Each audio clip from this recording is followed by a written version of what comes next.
नमस्कार, स्वागत है सार न्यूज मध्य प्रदेश में। चलिए जानते हैं मध्य प्रदेश की ताजा और बड़ी खबरों को। एमपी में कांग्रेस को बड़ा झटका। इस पूर्व विधायक ने छोटी पार्टी बीजेपी में हुए शामिल, सीएम ने दिलाई सदस्यता। मध्य प्रदेश में चुनाव से पहले कांग्रेस को बड़ा झटका लगा है। सागर के कांग्रेस के पूर्व विधायक ब्रज बिहारी पटेरिया ने पार्टी का दामन छोड़ दिया है। भोपाल में मुख्यमंत्री शिवराज के सामने पटेरिया बीजेपी में शामिल हो गए।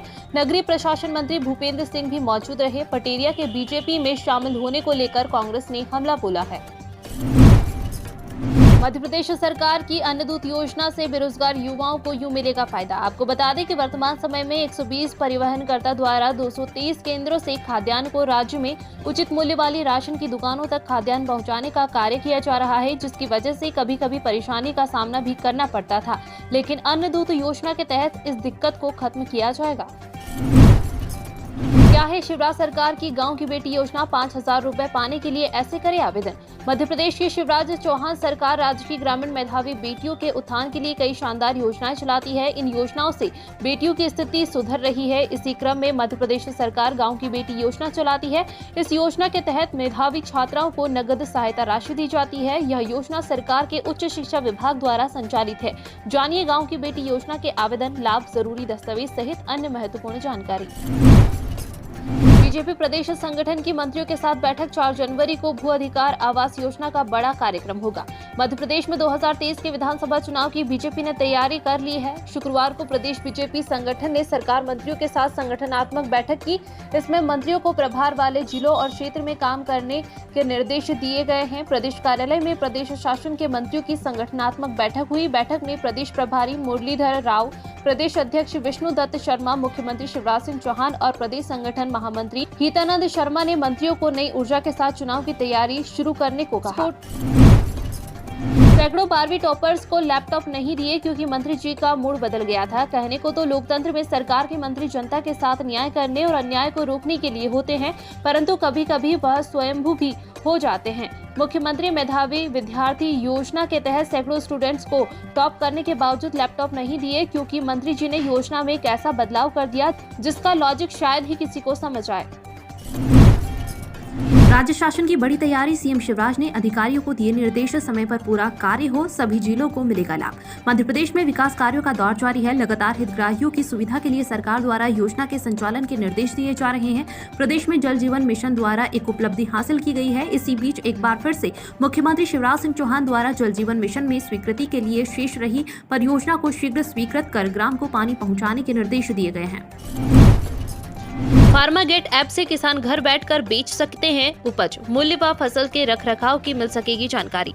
मध्य प्रदेश राज्य कृषि विपणन बोर्ड भोपाल की कृषि अवसंरचना निधि एवं एमपी फार्म गेट ऐप की जिला स्तरीय कार्यशाला आयोजित की गई। उक्त कार्यशाला में मुख्य अतिथि के रूप में कलेक्टर फ्रैंक नोबेल उपस्थित रहे। कार्यशाला में राष्ट्रीय कृषक दिवस पर एमपी फार्म गेट ऐप तथा प्रदेश में भारत सरकार की योजना कृषि अवसंरचना निधि AIF की विशेषताओं का प्रचार प्रसार करने कृषकों, व्यापारियों, उद्यमियों, विभिन्न संस्थाओं के प्रतिनिधियों को इन योजनाओं की मुख्य विशेषताओं की जानकारी दी गई। स्वामी अखिलेश्वरानंद ने कहा, गोवंश वन्य विहार बनाने पर जोर दिया जाए। मध्य प्रदेश गो संवर्धन बोर्ड की कार्य परिषद के अध्यक्ष स्वामी अखिलेश्वरानंद गिरी ने शुक्रवार को जिले की गौशालाओं के संचालकों एवं नोडल अधिकारियों की बैठक ली। उन्होंने उपलब्ध संसाधनों का समुचित उपयोग करते हुए गौशालाओं का बेहतर संचालन करने के निर्देश बैठक में दिए। संविदा कर्मचारियों की हड़ताल का 10वां दिन। संविदा कर्मी त्रस्त है के नारों के साथ स्वास्थ्य संविदा कर्मचारियों ने निकाली संविदा की अर्थी। संविदा स्वास्थ्य कर्मचारी संघ मध्य प्रदेश के प्रांतीय आह्वान पर 2 सूत्रीय मांगों को लेकर प्रदेश के समस्त जिलों के साथ नीमच जिले के लगभग 350 अधिकारी कर्मचारी 15 दिसंबर से अनिश्चितकालीन हड़ताल पर है। संविदा स्वास्थ्य कर्मचारियों ने घेरा तो गाड़ी बदलकर आगे मंत्री जी। अस्पताल का निरीक्षण करने पहुंचे थे स्वास्थ्य मंत्री प्रभुराम। राजधानी भोपाल में अपनी मांगों को लेकर प्रदर्शन कर रहे संविदा स्वास्थ्य कर्मचारियों ने शनिवार को स्वास्थ्य मंत्री डॉक्टर प्रभुराम चौधरी का घेराव कर प्रदर्शन किया। इस दौरान प्रदर्शनकारी स्वास्थ्य मंत्री की गाड़ी के सामने धरने पर बैठ गए। वहीं कर्मचारियों से घिरी गाड़ी को देखते हुए मंत्री जी दूसरी गाड़ी से भाग गए। शिक्षकों पर अविश्वास करना बंद कीजिए। एम शिक्षा मित्र मामले में कर्मचारी संघ। मध्य प्रदेश तृतीय वर्ग कर्मचारी संघ अध्यापक प्रकोष्ठ के प्रांत अध्यक्ष मुकेश सिंह ने जारी विज्ञप्ति में बताया कि मध्य प्रदेश सरकार द्वारा जो शिक्षकों पर अविश्वास किया जा रहा है वह घोर निंदनीय है। प्रदेश में केवल एक शिक्षा विभाग ही नहीं, अन्य 52 विभाग के लाखों कर्मचारी कार्यरत है, लेकिन केवल शिक्षा विभाग में विकास खंड शिक्षा अधिकारी द्वारा प्रतिदिन हाजिरी रजिस्टर की कॉपी बनाई जाती है। मध्य प्रदेश शिक्षा पोर्टल पर ई-केवाईसी प्रक्रिया 9वीं से 12वीं तक के विद्यार्थी के लिए है आवश्यक। इस पोर्टल पर ई-केवाईसी करने से छात्र योजना के तहत छात्रवृत्ति का भुगतान सीधे छात्र के आधार से जुड़े बैंक खाते में कर सकेंगे। यदि 9वीं से 12वीं कक्षा में पढ़ने वाला कोई छात्र इस पोर्टल पर ई-केवाईसी नहीं करता है तो वह सरकारी योजना के तहत छात्रवृत्ति का लाभ नहीं उठा पाएगा। मध्य प्रदेश शिक्षा पोर्टल ई-केवाईसी करने के लिए 2 विकल्प प्रदान करता है। पहला, आधार से मोबाइल नंबर OTP के साथ। दूसरा, बायोमेट्रिक डिवाइस से छात्र अपना ई-केवाईसी कर सकते हैं। सेंसर बताएगा प्याज खराब हो रही। स्टोरेज और फूड प्रोसेस से 30 रुपए किलो की कैदो 600 रुपए तक बिकी, अब इसी पर जोर। स्टोर में रखे प्याज के खराब होने पर सेंसर उसे पकड़ लेगा। इसके अलावा कीड़ों के आवाज से भी स्टोर किए गए आवाज के खराब होने का पता चल सकेगा।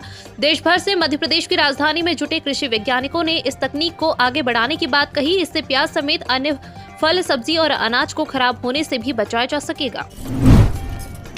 फिर बदला मौसम का रुख। पूर्वी क्षेत्र में रात का पारा उछला, पश्चिमी क्षेत्र में लुढ़का। मध्य प्रदेश में तापमान में लगातार उतार चढ़ाव जारी है। पिछले 24 घंटे के दौरान मध्य प्रदेश का तापमान और भी नीचे गिर गया है। बता दें कि पश्चिमी मध्य प्रदेश में रात के तापमान में 5 डिग्री सेल्सियस तक की कमी दर्ज की गई है। इंडिया वर्सेस बांग्लादेश तीसरे दिन का खेल खत्म होने तक भारत का स्कोर 45/4। भारत को जीत के लिए 100 रन की जरूरत। भारत और बांग्लादेश के बीच दूसरा और आखिरी टेस्ट ढाका में खेला जा रहा है। इस मैच में बांग्लादेश ने पहली पारी में 227 रन बनाए थे।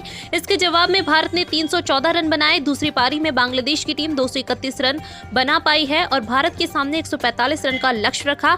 इसके जवाब में भारत ने तीसरे दिन का खेल खत्म होने तक 4 विकेट पर 45 रन बना लिए हैं। भारत को जीतने के लिए 100 रन की जरूरत है, वहीं बांग्लादेश जीत से 6 विकेट दूर है।